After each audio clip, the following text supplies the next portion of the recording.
कल की क्लास में हम बेसिकली एंटायर पेपर 2 में जो रिपोर्ट आर्गुमेंट एसे आते हैं, तो उसमें किस तरह से हमें कंटेंट देना चाहिए। एग्जामिनर सबसे पहले क्या देखता है कंटेंट में, सबसे सबसे ज्यादा इम्पोर्टेंट एग्जामिनर के लिए क्या होता है, वो हमने समझने की कोशिश की थी।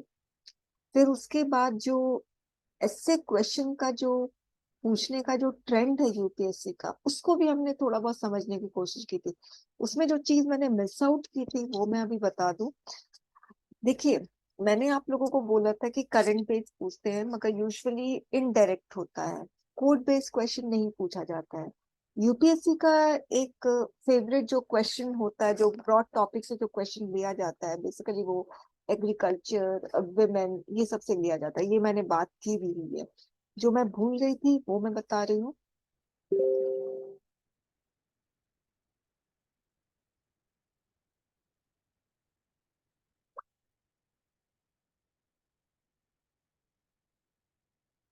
एक सेकेंड, हैंग कर गया सब। आवाज आ रही है क्या मेरी आपको? Yes ma'am. मेरा स्क्रीन डार्क हो चुका है। मेरा पूरा हैंग कर चुका है, कुछ ना करेंगे। अभी भी हैंग किया हुआ है। क्या मुसीबत। यस। हम्म। एक जो अभी मैं जो ट्रेंड देख रही हूँ यूपीएससी का,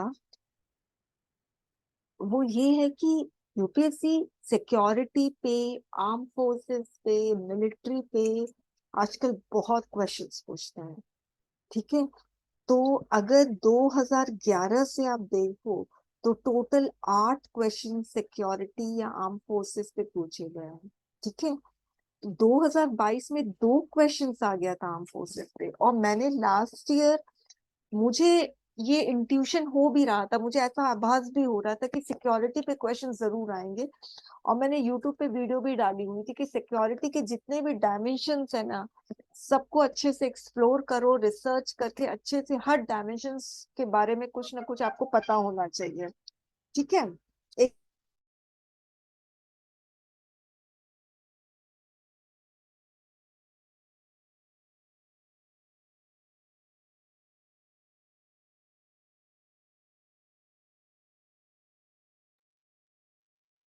तो सिक्योरिटी पे 2022 में 2 क्वेश्चंस आ गए थे। तो अभी जो सिक्योरिटी इशू चल रहा है, पेंडेमिक, पोस्ट पेंडेमिक के बाद या पेंडेमिक के दौरान से सिक्योरिटी का जो इशू है ना, वो बहुत बड़ा बन चुका है। ठीक है। हर नेशन थ्रेट में है। ठीक है, चाहे वो इंटरनल थ्रेट हो, वो एक्सटर्नल थ्रेट हो। तो सिक्योरिटी पे आप 2022 में 2 क्वेश्चन देख रहे हो। Indian arm forces are a combination of strategic thinking and timely action. Indirectly security से रिलेटेड है। द इमर्जिंग प्रेजेंट, प्रेजेंट नहीं होगा, प्रेजेंस होगा। Emerging presence of women in the Indian arm forces. तो security, Indian arm forces, military, ये सब interconnected है। आप लोग, अभी फिर से मैं बोल रही हूँ, मुझे अभी भी लगता है कि इस साल भी सिक्योरिटी पे क्वेश्चन आएंगे। और मैंने राइटिंग सेक्शन बैच में भी सिक्योरिटी पे क्वेश्चन दिया हुआ है। और मेरी कोशिश यही रहेगी कि मैं जो टेस्ट सीरीज यदि लॉन्च करती हूँ, तो उसमें भी सिक्योरिटी वाला क्वेश्चन जरूर से दूँ। ठीक है। तो आप लोग भी खुद से, अगर आप लोग किसी और इंस्टीट्यूट से क्वेश्चंस आप लोग इकट्ठा कर रहे हो उस पे काम करने के लिए, तो सिक्योरिटी वाला क्वेश्चन जितना इकट्ठा कर सकते हो करो, बहुत इंपॉर्टेंट है वो। 21 में infiltrators are threat to India security. 20 में emerging threat to India internal security. सोचो, 20, 21, 22 तीनों साल लगातार क्वेश्चन पूछा गया है। 19 में आया इंडियन आर्मीज इन नेशन बिल्डिंग। ये पुलवामा अटैक के बाद आया। फिर उसके बाद गैप हुआ है। ठीक है, चाइना वाला आ गया है। मगर ये भी सिक्योरिटी का ही है। 2014 में religious fundamentalism a challenge to national security, और 2011 तो, मगर आप 19 से देखो लगातार क्वेश्चन आ रहे हैं सिक्योरिटी से, तो इस पे काम जरूर करना है आप लोगों को। फाइन। चलिए, अब हम लोग आगे बढ़ते हैं। स्टूडेंट्स म्यूट कर लेना, जिसका भी म्यूट नहीं है, पीयूष का नहीं है।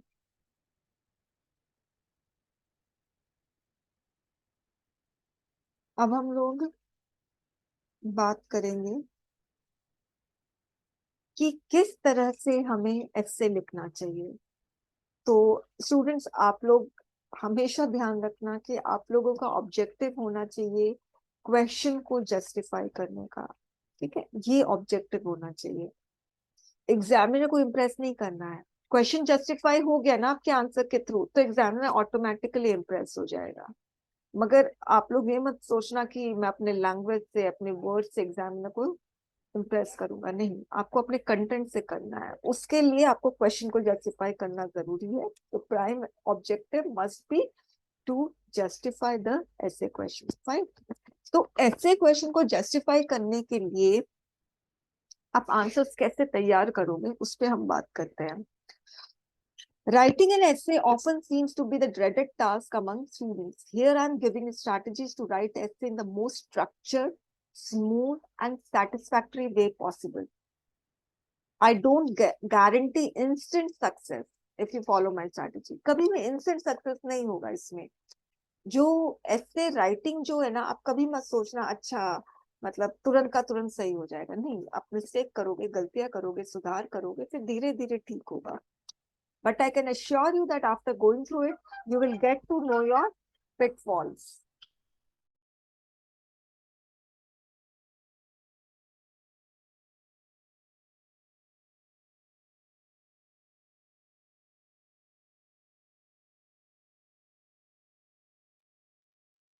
I can assure you that after going through it, you will get to know your pitfalls. आपको पता चलेगा आप कहाँ गलती कर रहे हैं. You will also realize the tremendous amount of hard work and practice it entails to write a powerful essay. बहुत हार्ड वर्क की जरूरत है, और मैंने देखा है स्टूडेंट्स गिव अप भी कर देते हैं। ठीक है, नहीं होगा ऐसे करके। तो ये सब नहीं करना है आप लोगों को। चाहे मैं कैसा भी फीडबैक दूं, पॉजिटिव फीडबैक दूं, तो आप लोग का जो सक्सेस है या जो भी थोड़ा बहुत कॉम्प्लीमेंट्स जो मिलते हैं आपको ऐसे के थ्रू, वो आपके घुसना नहीं चाहिए सर के अंदर। और अगर मैं नेगेटिव फीडबैक देती हूँ, वो भी सर के अंदर। You should not take it to heart. अगर नेगेटिव फीडबैक देती हूँ, positive feedback you should not take it to head. ठीक है, सर पे सवार नहीं हो जाना चाहिए पॉजिटिव फीडबैक। आउट ऑफ 6, 4 ऐसे question are to be attempted before embarking on writing.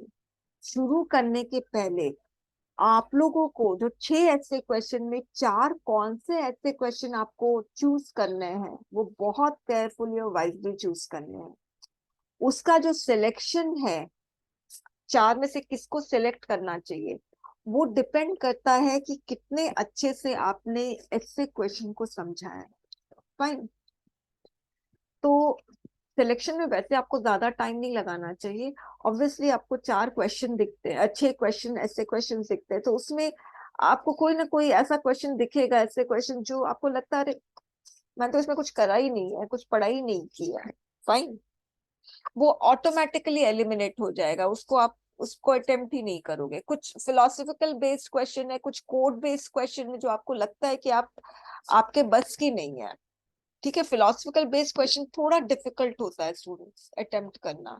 उसमें कोई आपका न्यूज़पेपर से डेटा वेटा नहीं मिलते, स्टैटिस्टिक्स नहीं मिलते। तो और आपका वैसा मतलब फिलोसफिकल बेंट ऑफ माइंड नहीं है, फिलोसफिकल इंक्लिनेशन नहीं है, तो फिर वैसा क्वेश्चन भी अटेम्प्ट नहीं करना। आप लोगों को पता चलना चाहिए कि आपकी स्ट्रेंथ कौन से फील्ड में है। पॉलिटिक्स, इकोनॉमी, जैसे मुझे पता है कि मेरी स्ट्रेंथ फिलोसफी में है, मेरी मेरी जो वीकनेस है वो इकोनॉमी में है।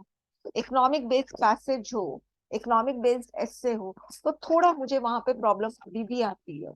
ठीक है, तो आप लोगों को अपनी स्ट्रेंथ और वीकनेस जानना बहुत जरूरी है। एक ये भी तरीका है ऐसे क्वेश्चन को एलिमिनेट करने का। फाइन। चूज करने का क्या तरीका है, आई मीन अगर एलिमिनेट कर दोगे तो 4 क्वेश्चन ऐसे क्वेश्चन अपने आप निकल के आ जाएंगे। फाइन। मगर आप लोग ऐसे ऐसे क्वेश्चन में फंसते हो जिसमें आप लोगों को जानकारी है, 6 का 6 ऐसे क्वेश्चन की जानकारी है, तब आप लोगों को क्या करना है, हर एक ऐसे क्वेश्चन में वर्ड्स होते हैं, डिफरेंट वर्ड्स होते हैं। तो आप लोगों को पहचानना है कि कौन कि सारे ऐसे मतलब सपोज एक पर्टिकुलर ऐसे क्वेश्चन है, तो उस पर्टिकुलर ऐसे क्वेश्चन के जितने भी वर्ड्स यूज हुए हैं, तो क्या सारे वर्ड्स का मतलब आपको पता है? क्या कोई एक ऐसा वर्ड है जिसके बारे में आपको बिल्कुल भी जानकारी नहीं है? अगर ऐसा है तो आप वैसा क्वेश्चन, ऐसे क्वेश्चन मत अटेम्प्ट करना। ओके, तो ऐसे क्वेश्चन के अंदर वर्ड्स होते हैं। अगर सारे वर्ड्स का मीनिंग आपको पता है और जानकारी है, तब ऐसे ऐसे क्वेश्चन को आप अटेम्प्ट करोगे। अगर ऐसा क्वेश्चन है जिसके अंदर वर्ड्स हैं जिसके बारे में आपको जानकारी नहीं है, तो वैसा ऐसे क्वेश्चन आप अटेम्प्ट मत करना। फाइन, तो ये चीज आपको ध्यान रखनी है।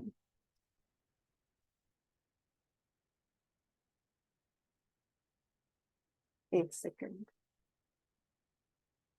ठीक है,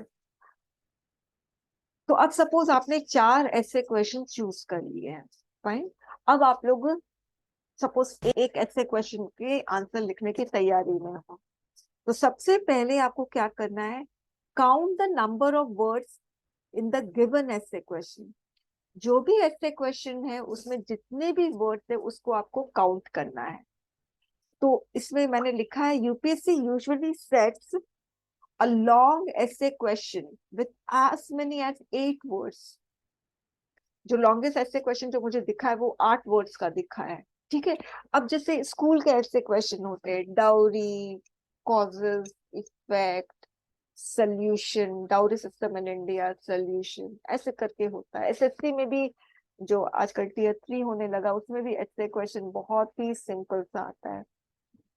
मगर आप लोगों को पता होना चाहिए, आप यूपीएससी का एग्जाम दे रहे हो तो ऐसे क्वेश्चन ट्रिकी होते हैं। मगर सरप्राइजिंगली 2022 में price rise cause and effect बड़ा सिंपल सा ऐसे क्वेश्चन आया था। तो ये थोड़ा सा यूपीएससी का जो ऐसे क्वेश्चन का ट्रेंड है पूछने का, उससे थोड़ा डिपार्चर हमें देखने को मिला। Price rise cause and effect, very simple ऐसे क्वेश्चन, मगर ऐसा ट्रेंड आप बहुत रेयरेस्ट ऑफ रेयर केस में आपको मिलेगा। फाइन, आप तो ये मान के चलो कि ऐसे क्वेश्चन आपको ट्रिकी मिलेगा, ऐसे क्वेश्चन में ज्यादा वर्ड्स होंगे।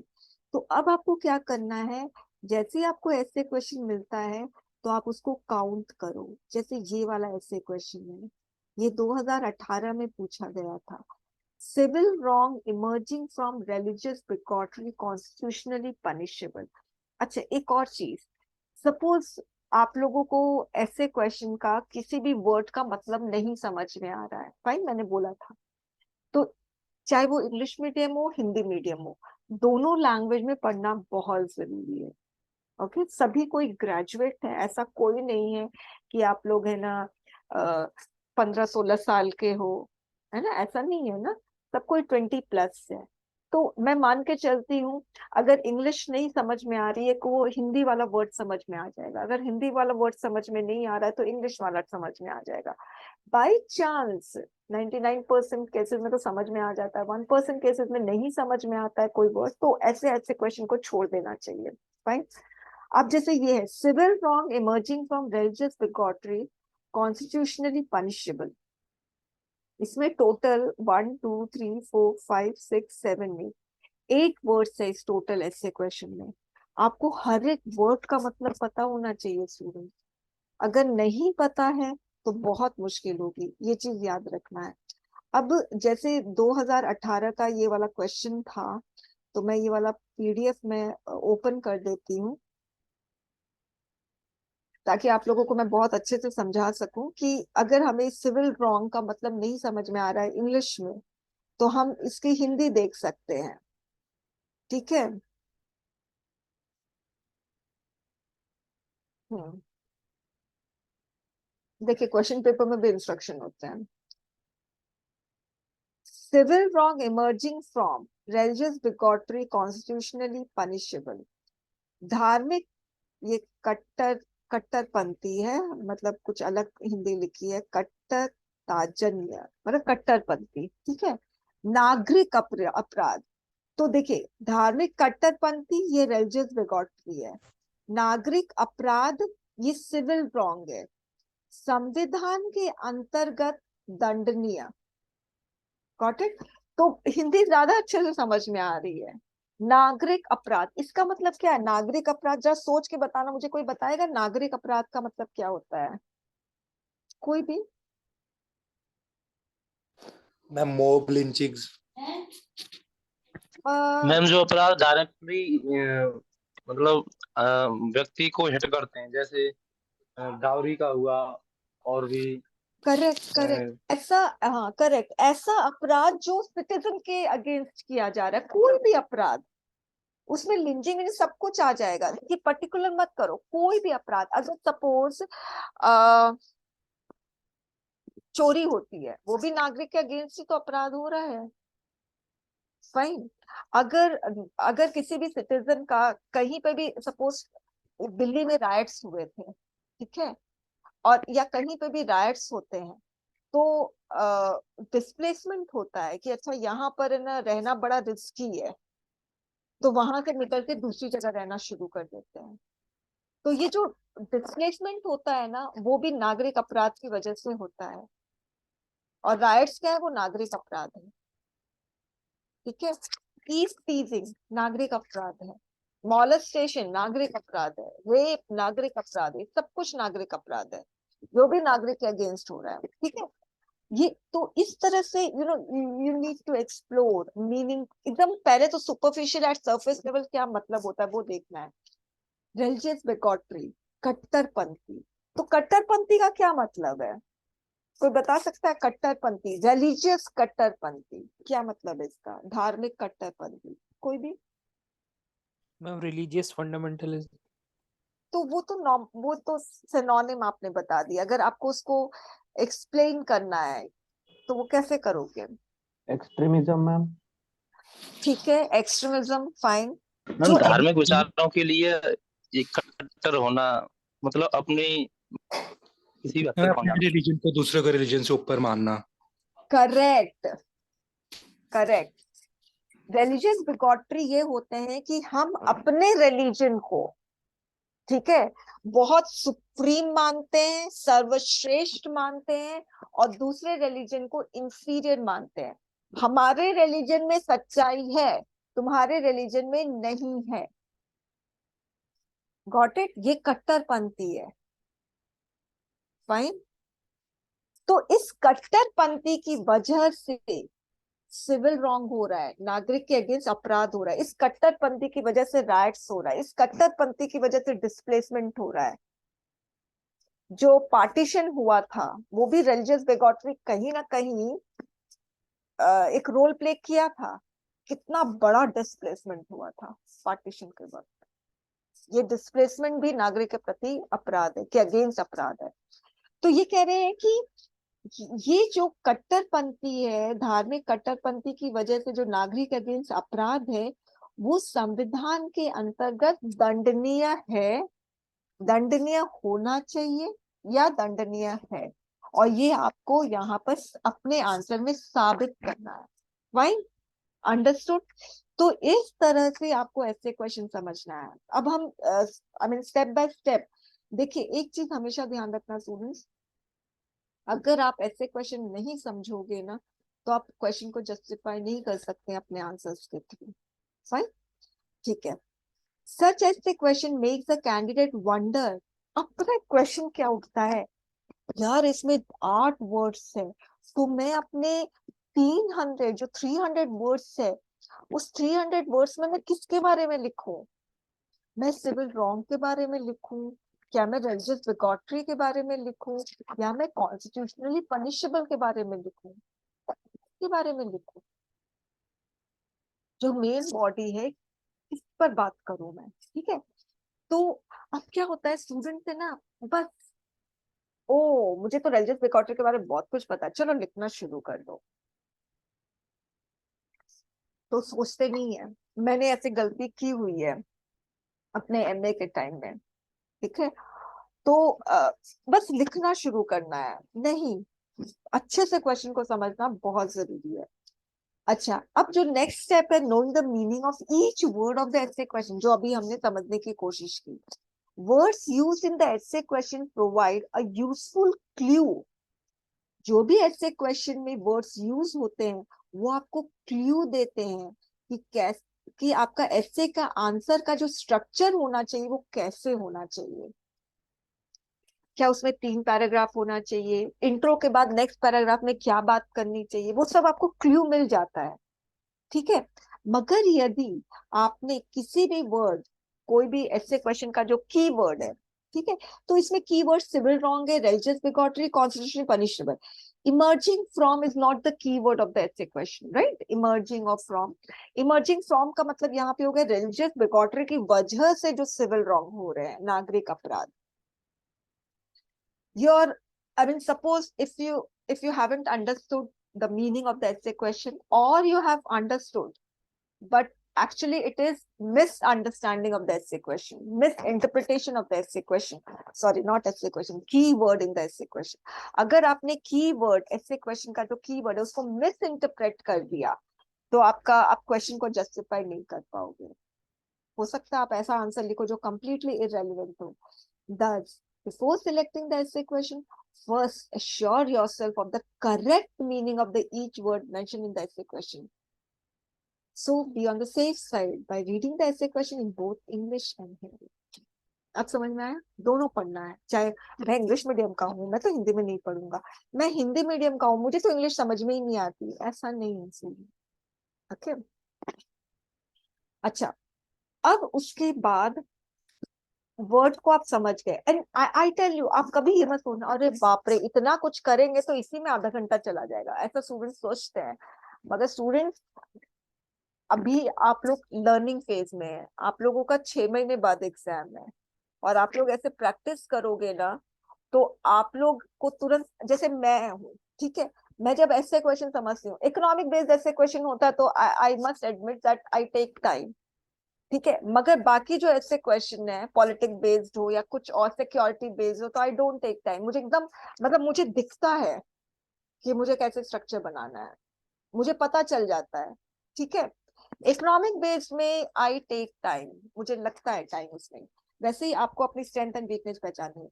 अब जैसे अगर आप प्रैक्टिस करते जाओगे इस तरह से, जैसे हम 17 ऐसे क्वेश्चन हम आपको देंगे, तो आप उसमें प्रैक्टिस करोगे ना, इसी तरीके से प्रैक्टिस करोगे, वर्ड्स को का मतलब समझने की कोशिश करोगे, डिक्शनरी में देखोगे, गूगल सर्च करोगे इस वर्ड का मतलब क्या है, और फिर धीरे धीरे आप लोगों को ऐसे क्वेश्चन देखकर समझ में आ जाएगा कि हाँ मुझे क्या लिखना है। Now the next step, identifying the topic of the ऐसे क्वेश्चन। आप लोग मुझे बता सकते हो इसका civil wrong emerging from religious bigotry constitutionally punishable, ये कौन से टॉपिक के अंतर्गत आता है? क्या ये एग्रीकल्चर के अंतर्गत आता है, कि ये पॉलिटिक्स के अंतर्गत आता है, इकोनॉमी के अंतर, किसके अंतर्गत आता है ये? मैम सोसाइटी और पॉलिटी के। सोसाइटी के अंतर्गत आता है, ठीक है। Yes ma'am. या तो आप पॉलिटिक्स के अंतर्गत इसको ले सकते हो, या रिलीजन, है ना, रिलीजन में भी ले सकते हो, और या एक्सट्रीमिज्म में भी ले सकते हो। रिलीजियस बिगॉटरी क्या है? ये एक्सट्रीमिस्ट ओपिनियन है about one's own religion, fine. तो each essay question is based on certain topic that needs to be recognized. ये बहुत जरूरी है, क्योंकि कोई कोई टॉपिक आपको एक भ्रम देगा कि I have understood the essay question, अच्छा ये रिलीजन बेस्ड है मैं तो कर लूंगा, ओके ये सोसाइटी बेस्ड है मैं तो कर लूंगा। The essay question of 2018, sustainable farming is the need of the hour than rhetorical promise, is based on the topic agriculture, ठीक है। सस्टेनेबल फार्मिंग पता चल रहा है एग्रीकल्चर, तो आपको लगता है ये तो एग्रीकल्चर बेस्ड है, अच्छा ये तो सस्टेनेबल फार्मिंग पे है, ओ सस्टेनेबल फार्मिंग पे तो मुझे बहुत कुछ आता है, मैं तो तुरंत लिख डालूंगा इसको, ठीक है। तो और ऐसा अगर हम समझते हैं ना, तो फिर आपका जो आंसर होगा वो इररेलेवेंट हो जाएगा। क्यों? क्योंकि आपने सिर्फ एक हिस्सा देखा, जो हिस्सा नहीं देखा वो ये है। अंडरस्टूड? तो on its identification, you may have this false belief that you have understood the essay question in its letter and spirit, but this is not the case. From 2014 to 2019, you will find that total 4 essay questions are based on topic agriculture, but each of them is unique and thus needs to be tackled differently. The simply knowing the topic won't help you much in having the holistic understanding, holistic क्या, sustainable farming और rhetorical promises, दोनों आपको दोनों को लेकर लिखना पड़ेगा. So the identification of topic must not be the deciding factor of selecting the essay question. अच्छा ये एग्रीकल्चर बेस्ड चलो कर लेते हैं, ये सिक्योरिटी बेस्ड चलो कर लेते हैं, ऐसा नहीं. अच्छा अब उसके बाद आपको क्या करना चाहिए, ऐसे क्वेश्चन को स्प्लिट करना चाहिए. स्प्लिट का मतलब क्या है, आपको अनफोल्ड करना है सारे की कंपोनेंट्स. जैसे ये वाला ऐसे क्वेश्चन है, civil wrong emerging from religious bigotry constitutionally punishable. अब मुझे इसको स्प्लिट करना है, ठीक है. अब स्प्लिट करूंगी तो मेरे पास कितने अब एक सेकेंड. ये मुझे समझ नहीं आता है, जब मैं पढ़ाती हूँ ना तब ये पेन भागता है, ऐसे तो नहीं भागता ये. देखो, इमेजिन, नहीं अजीब बात है क्योंकि ना ऐसे मैंने पेन यूज किया हुआ है ये वाला, but I don't know why it doesn't work when I teach. Anyways, चलो पहला है सिविल रॉन्ग, और मैं माउस यूज कर रही हूँ, ठीक है. दूसरा है रिलीजियस बिगॉटरी, मैं स्प्लिट कर रही हूँ. और तीसरा है कॉन्स्टिट्यूशनली पनिशेबल. ठीक है, मेरे पास ये 3 कीवर्ड्स हैं. सिविल रॉन्ग नागरिक अपराध, रिलीजियस बिगॉटरी धार्मिक कट्टरपंथी, कॉन्स्टिट्यूशनली पनिशेबल संविधान के अंतर्गत दंडनीय अपराध. फाइन. तो ये अब मैंने ऐसे क्वेश्चन को स्प्लिट कर दिया 3 कंपोनेंट्स में. फाइन. अब जैसे ये sustainable farming is the need of the hour then rhetorical promises, तो इसमें हमारे पास ये एक सस्टेनेबल फार्मिंग है और ये दूसरा रेटोरिकल प्रॉमिस है. Fine. For having a better and deeper understanding of the essay question, its dissection is must. यानी संधि विच्छेद करना, क्या बोलते हैं उसको, काटा पीटी करना. जैसे बायोलॉजी में होता है ना, मैंने जब मैं 12th में मैंने साइंस लिया था तो वो, एक सेकंड, जस्ट वेट.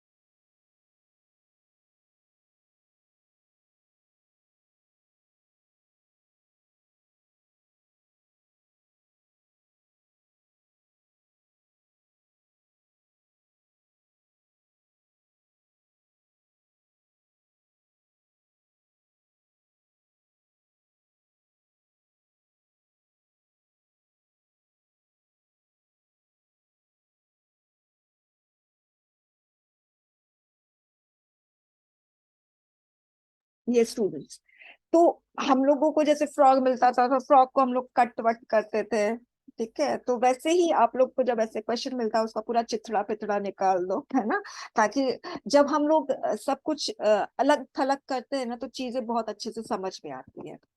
ठीक है.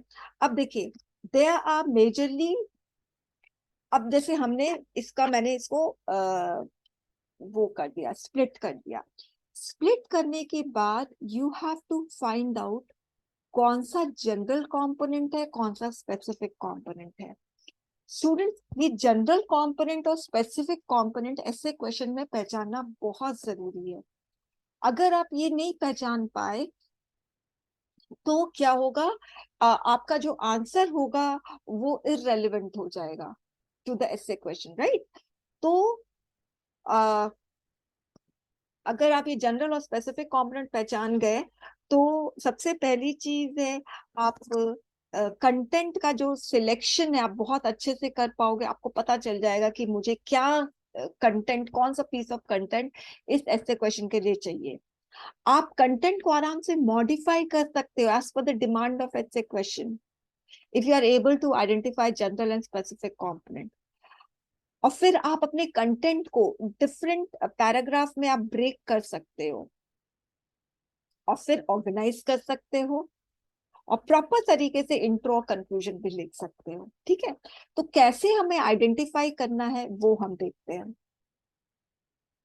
कि जनरल कंपोनेंट क्या होता है। General component is those words in the essay question that encompasses the entirety of the essay question. Entirety, इसका मतलब ये है, अच्छा मुझे एक बात बताओ, मैं बोल रही हूँ जनरल कंपोनेंट ऐसा कीवर्ड है ऐसे क्वेश्चन में जो जो अपने अंदर बाकी सारे कीवर्ड्स को समा लेता है। अब जैसे ये वाला है civil wrong emerging from religious bigotry constitutionally punishable, इसमें आप लोग मुझे बताइए ऐसा कौन सा की कंपोनेंट है। इसमें 3 की component, I have already split it. तो ऐसा कौन सा की कंपोनेंट है जिसके अंदर सब कुछ समा जाएगा, बताइए। अरे अभी तो लिखा है। बोलिए बोलिए कोई भी ट्राई। क्या ये सिविल रॉन्ग है, क्या रिलीजियस बिगॉटरी है, या कॉन्स्टिट्यूशन पनिशेबल है? Ma'am religious bigotry. और कोई? मैम सब ma'am different. Religious bigotry. Religious bigotry कौन कह रहा है? सब हाथ उठाए जो बोल रहे हैं, रेज योर मैम हैंड। सब डिफरेंट है। Ma'am constitutionally punishable. Okay,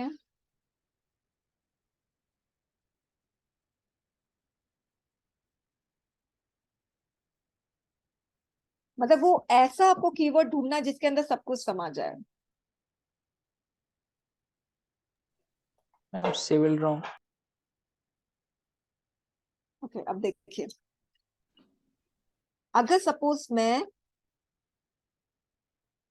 constitutionally punishable लेती हूँ, तो क्या मुझे बताइए रिलीजियस बिगॉटरी कॉन्स्टिट्यूशनली पनिशेबल है या नहीं है? यस और नो? Yes ma'am.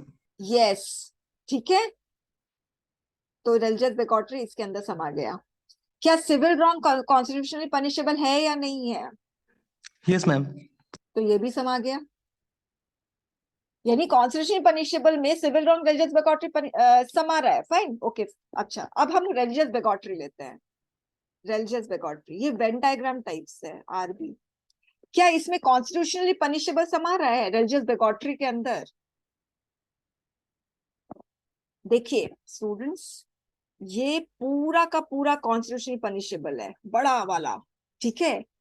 अगर आप रिलीजियस बिगॉटरी करोगे तो कॉन्स्टिट्यूशनली पनिशेबल होगे, अगर आप सिविल रॉन्ग करोगे तो कॉन्स्टिट्यूशनली पनिशेबल होगे। ये हो गया आपका कॉन्स्टिट्यूशनली पनिशेबल, ठीक है।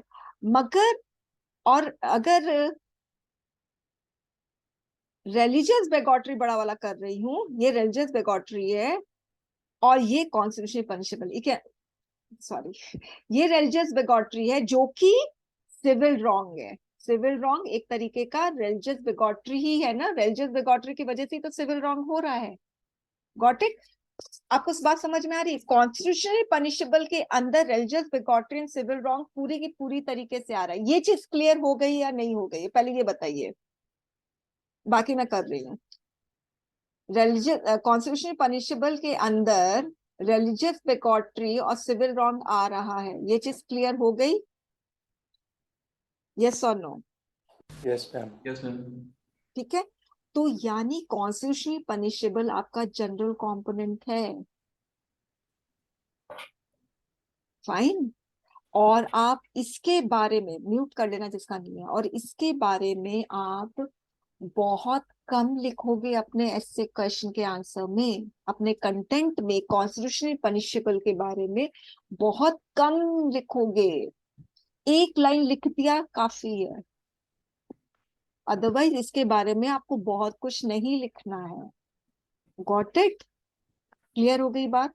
इसका मैं आपको आंसर भी दिखाऊंगी, 2018 का है वो, मैं आंसर भी दिखा दूंगी।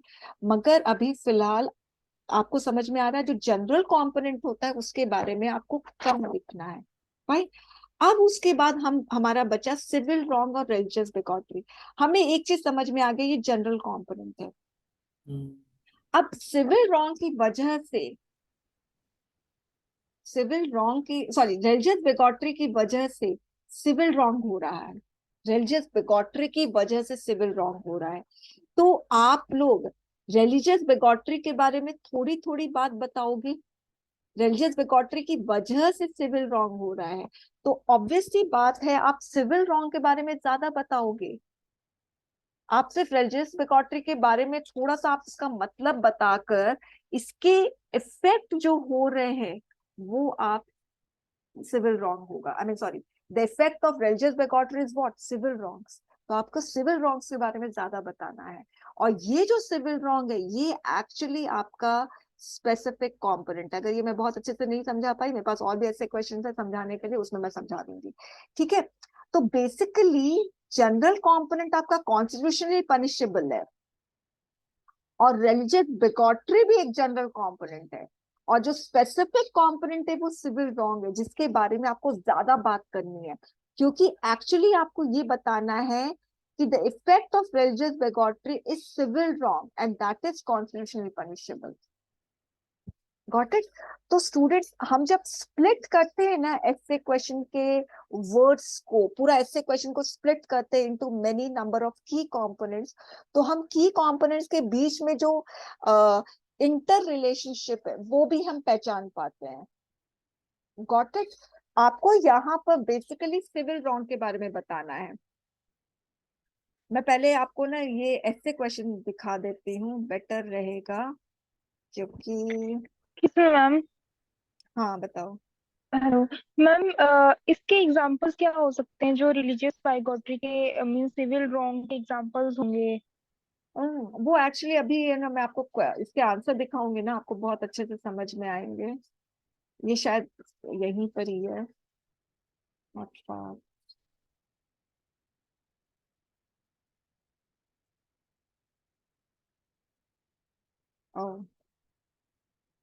बुक में देखो तो कहाँ पर है, ये एक्सट्रीमिज्म में आएगा। I can find also, yes I can find.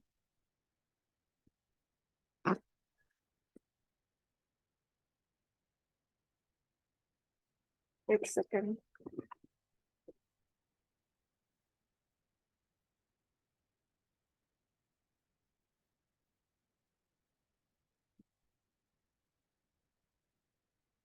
ये इसे फाइंड करना है। 2018 का, ओके आई फाइंड इट, मुझे पता था।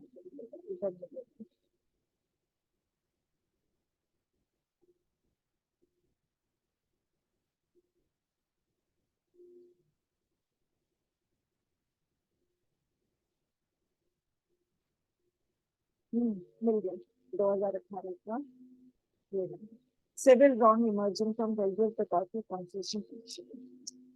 अब आप देखना कि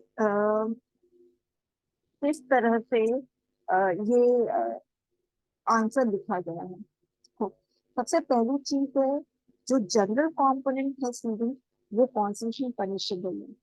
तो जो जनरल कंपोनेंट होता है स्टूडेंट्स, उसके बारे में या तो आप इंट्रो में लिख सकते हो, आप कंक्लूजन में भी लिख सकते हो, मगर जनरल कंपोनेंट के बारे में आपको ना मेन बॉडी में बताने की उतनी जरूरत नहीं पड़ेगी, ठीक है। रिलीजियस बिगॉटरी के बारे में भी आपको उतना ज्यादा बताने की जरूरत नहीं है, आपको मेन आपको सिविल रॉन्ग के बारे में बताना है, ठीक है। तो सिविल रॉन्ग जो है वो स्पेसिफिक कंपोनेंट है, और कॉन्स्टिट्यूशनली पनिशेबल और रिलीजियस बिगॉटरी जनरल कंपोनेंट है।